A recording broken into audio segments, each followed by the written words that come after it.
Hi, I'm Chris Zeleny. Welcome to In the Element. Join me as we get insights from key individuals within the Dicker Data and HPE ecosystems.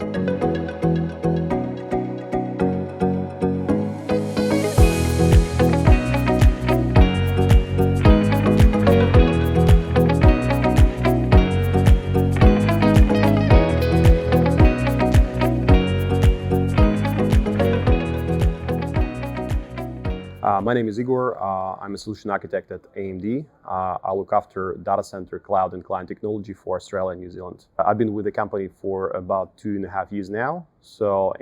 My previous experience was mostly with server, storage, and networking.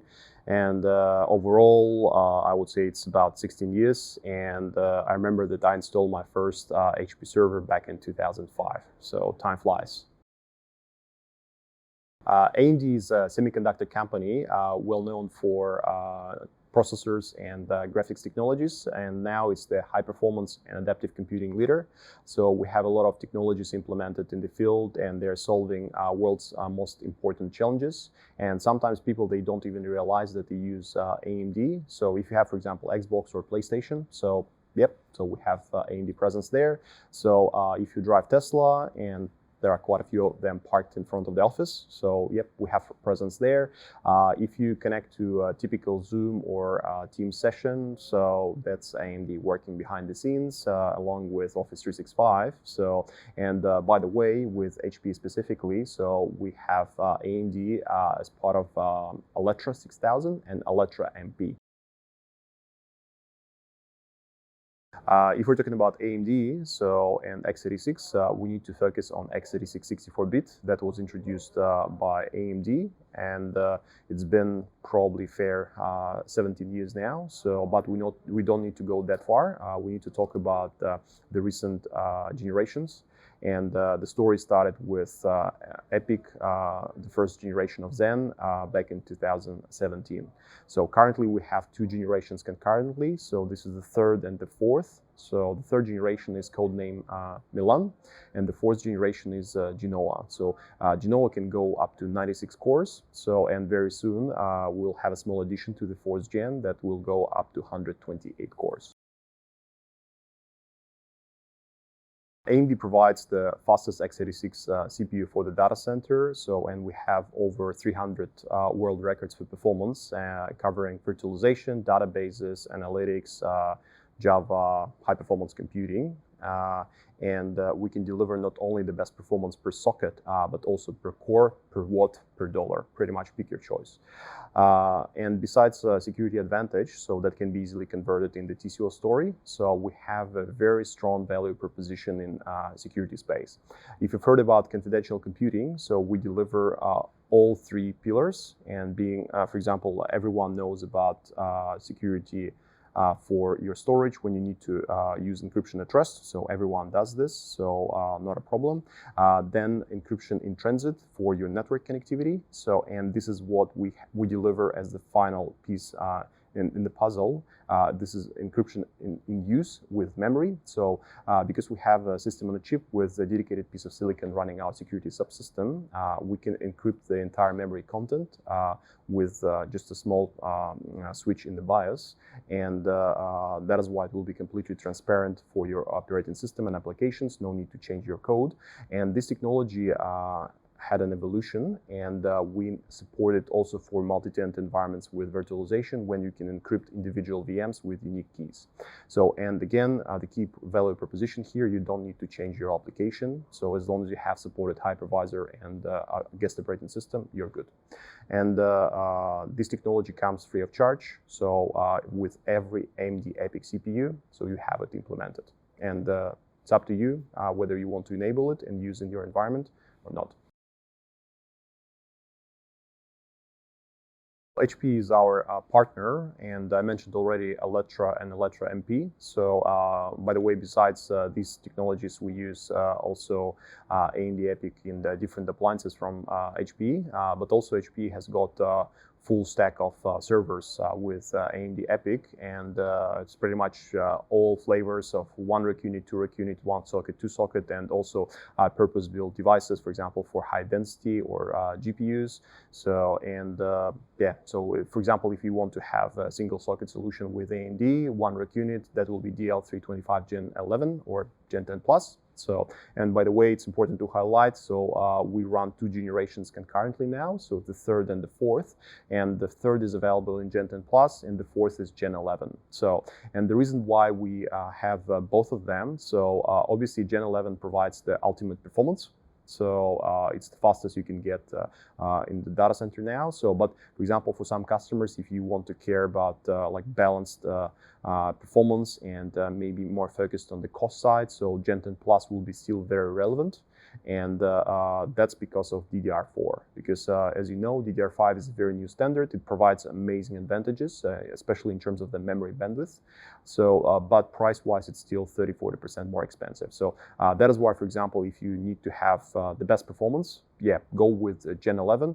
However, if you want to have something balanced and focus on great performance, but with relatively affordable price points, so Gen 10 Plus with 3rd generation EPYC Milan, so that will be the best option for you. If you are confused, please do reach out to your colleagues from Decade Data, so they have all the wealth of knowledge, and they can be able to guide you on how to pick the right solution for your infrastructure. Single socket obviously provides great performance because in a lot of situations we can provide better performance than the competition with 2 sockets. So that is why it's no way like a compromise in terms of performance or, for example, connectivity, because we have the same number of PCIe lanes. So that is why if it's just fits your bill from the spec standpoint, so just go for it. And some people say that, okay, well, if you have 1 CPU, so if it fails, you're down, so it's better to get 2 CPUs. So if 1 fails, you'll be running with 1. So that's not correct. So if 1 CPU fails, you will not be able to go through the post, and that is why you will be down anyway. So that is why it's just a myth. And for us, it's important to highlight for our customers that single socket story. So it's no performance compromise, no connectivity compromise, but also it's an advantage in terms of the overall cost. And it's not just about the acquisition cost, because usually the platforms, they're cheaper, but also it's about the running cost, because with only 1 CPU deployed, so you consume less power. Actual technical support will cost less. So, and altogether you can provide better value and better package for a customer. Okay, so top 5 points why AMD. So obviously performance, and performance, for example, per socket, per core, per watt, per dollar. So pick your choice, especially if it comes to the licensing. So, and per core licensing is getting more and more traction. So this is where we can provide a significant advantage from the total cost ownership. So also obviously with when it comes to TCO, so because we can deploy things with single socket, and actually even with dual socket, we're still most efficient solution. So that is why as an overall package, so we can provide way better value for the customers. And by the way, so it's important to highlight, because we provide the best performance in the industry, so we can provide also very aggressive consolidation. So for example, instead of deploying 10 servers, you can deploy, I don't know, 6, or you can deploy the same number of servers or less, but with 1 socket. So that is why that will bring your cost down. And it's not about just the acquisition cost, but it's about the running costs as well. So also we're talking about x86. So x64, it's a universal technology. So that is why your applications supporting x86, they will run exactly in the same way on the competition or on AMD platform. So that is why no modification is required. So easy to migrate. So especially it's easy to highlight it when it comes to the cloud. So in public clouds, obviously you have both flavors of CPUs, and that is why you can move your workload depending on the requirements. And the last 2 points is the rich hardware ecosystem. Actually, in general, we have very rich partner ecosystem that can support such solutions. So being, for example, server vendors, operating systems, and ISVs. So, and finally, we have very strong security story. So, and like it doesn't require any additional payment or licensing. So it's available with every AMD EPYC CPU, and you can just enable it. As I highlighted, so we have very strong performance advantage, TCO, security story. Actually, everyone is using AMD in their solutions, so that is why it's not a niche product. So it's a mainstream. So if you do not consider it when you design your IT infrastructure, you're missing out. And now it's actually not why AMD, it's now why not AMD. So, and some customers can say that it's now getting too confusing because so many technologies. Actually, the last couple of years, they were quite dynamic. So that is why if you have questions, if you're struggling, so please do reach out to your colleagues from Data so they can help you with designing a new chapter of your IT infrastructure story. Thank you.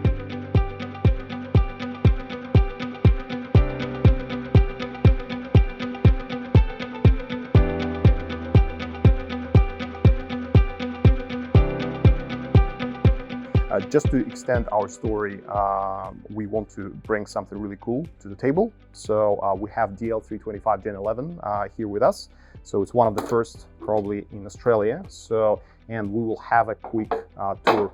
So actually for people using HPE servers, there is not much new except the fact that it's a single socket solution. So in front, as usual, we have our hard drive. So this solution can go over 300 terabytes of NVMe storage if you wish. So it's pretty crazy number. So in the rear, obviously you can deploy quite a few PCI Express cards, and this one can support up to 2 GPUs. So if you want to have more information on this, please do contact your colleagues from Data. So also here, the most unusual part is it's one CPU, and this CPU can go from 16 cores and up to 96 cores and just one socket. So we have 12 DIMM slots, so that is why we can get up to 3 terabytes of memory. So, and everything else is as usual. So it's a pretty powerful device that can address most of the data center environments. And also the key thing about the single socket, so you can see it. So it's quite a simple layout. So it's cheaper to manufacture, lower cost technical support. The server itself will cost less. So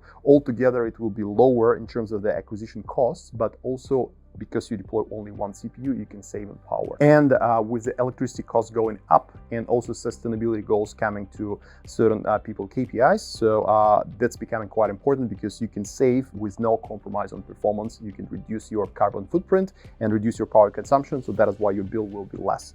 So that's pretty much it. So it's a very simple server, so nothing really new to learn, but yeah, so it's a very nice form factor, powerful, high density device you can get. And if you wish to get more expansion for storage or for IO connectivity, you can always upgrade to DL345, and that's the same single socket story, but in a 2 rack unit form factor.